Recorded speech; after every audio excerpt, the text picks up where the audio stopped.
two of the 8200, Unit 8200, which are the kind of the signals intelligence, the communications intelligence unit that we have, who were principally responsible for the failure of their unit, 8200, from detecting the run-up to this invasion, they were just promoted.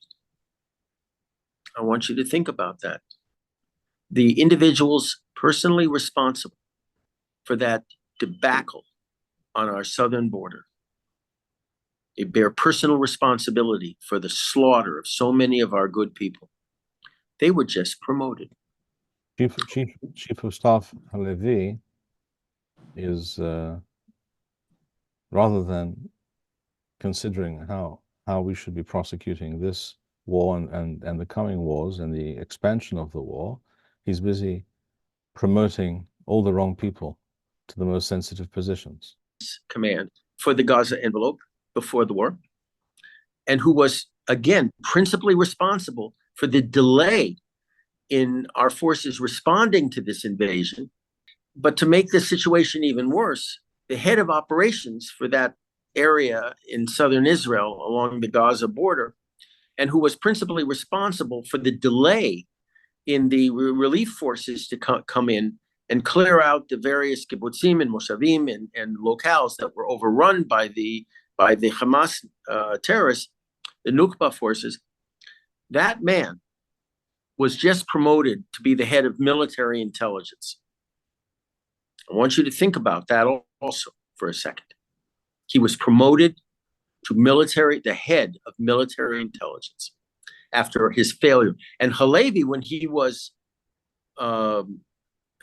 criticized for this, said, and I quote, "This officer did nothing wrong during that episode." He did nothing wrong? He's got the blood of our people on his hands. For Chief of Staff Herzi Halevi, one of the very worst officers one can imagine. Ever. For him to say that is unfortunately not even surprising. And keep in mind that he is much too busy investigating the prison conditions of Hamas. I'll get to soldiers. Exactly. Rather than fighting our war successfully, right. he's busy worrying about the Hamas prisoners. There's one more thing. Whether they're getting enough calories per day. Calories. But there's one more thing before we talk about that scandal.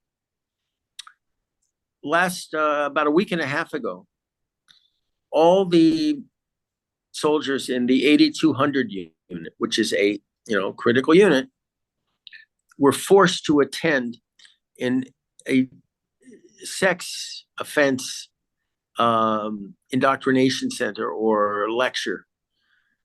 And they were checked off whether they attended or not. And what did this involve?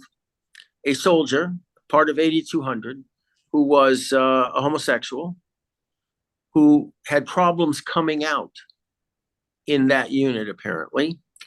And so he wanted to harangue the 8200, his fellow soldiers, his comrades, as to why it was wrong, what happened to him. Now, I don't know. I just kind of think that, I don't know why, but I think that they had better things to do than worry about some deviant who had mental problems because he felt offended that he couldn't come out in a comfortable way in this unit. Who cares? That unit is responsible. This is par for the course in the Western world right now until the woke, regressive, Maoist, internationalist, globalist infiltration and program is somehow brought to an end. Hopefully, but we're fighting a war. We're fighting a war. The entire Western world, the entire Western world should be able to see the barbarians at the gates, and they're inside. And they're already inside. And what are they busy discussing? Pronouns. Thank you. Oh, when I went out with a piece referring to this individual as him, her, they, us, and we. That was the way I referred to him, because chas v'shalom, I don't want to get people, accusing me of being a homophobe. So I was very careful in my pronouns. Now, as far as what you just raised about Hesi Halevi, the chief of staff, being worried about the condition, the prison conditions of in particular, the Nukhba forces, the elite, so-called elite forces that engaged in. This is the division of 3,000 soldiers that invaded the country on Correct. Bnei Atzeret on the 7th of October. He just determined whether these animals have enough space in prison, whether their nutritional needs are being addressed, whether they're getting enough fresh air, etc. And I read that and I thought, is this Purim spiel? Well, it's not Purim yet. We just had it. So what is this? Well, there was the British kicked up a row over, the condition of the Nukhba forces, and they wanted somebody to come in and inspect it. So we gave in and they came in. Is this now the result? I have no idea. I know that there's been a lot of whining and complaining by leftists in Israel that are concerned with whether we're treating these animals with enough humanitarian concern for their welfare. Well, I know a very good way of making sure that these prisoners are well taken care of, and that's called executing them, all of them, every single. And I wouldn't waste a bullet on them. However, with the current so-called Attorney General, although it's an incorrect and misleading translation, because that's not really who she is and what she does. The current so-called Attorney General of Israel, she hijacked the entire operation regarding how to deal with these captured Correct. Islamo-Nazis. Correct. And she will ensure that not one of them is executed.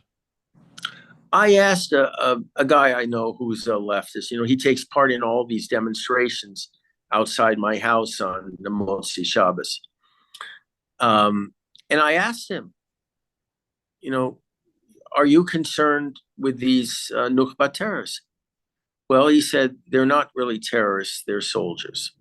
And they should be accorded all of the privileges and protection that they deserve to have under the Geneva Conventions.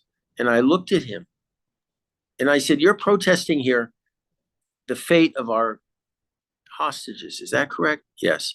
I said, why don't you demand that Hamas allow the Red Cross in to see how our prisoners, our hostages are being taken care of? He said, no. I'm only interested in what we're doing here, because Israel must be a light unto the nation. I said, well, you must have a pretty dim, light bulb in your head, because there's no light coming out of that. How can you possibly say this? Well, he did. We have to be concerned about our actions. And, I just walked away. One has to understand the ideological, philosophical backdrop to those statements. It's very important that we digress for a moment here. The Western world, even though most of it today is post-Christian, is very heavily Christian, nevertheless, still, in terms of its outlook on life, its understanding of human existence and morality. So in the Christian world, he who is weak or suffering is in the right.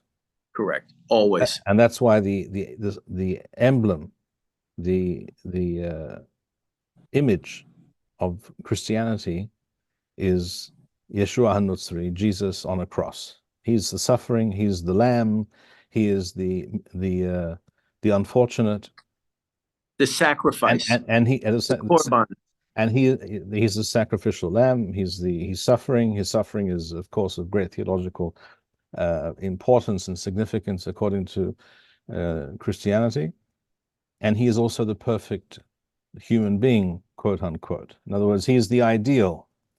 So a person who is suffering or who is weaker than the other is always in the right. So the weak is right, according to Christianity.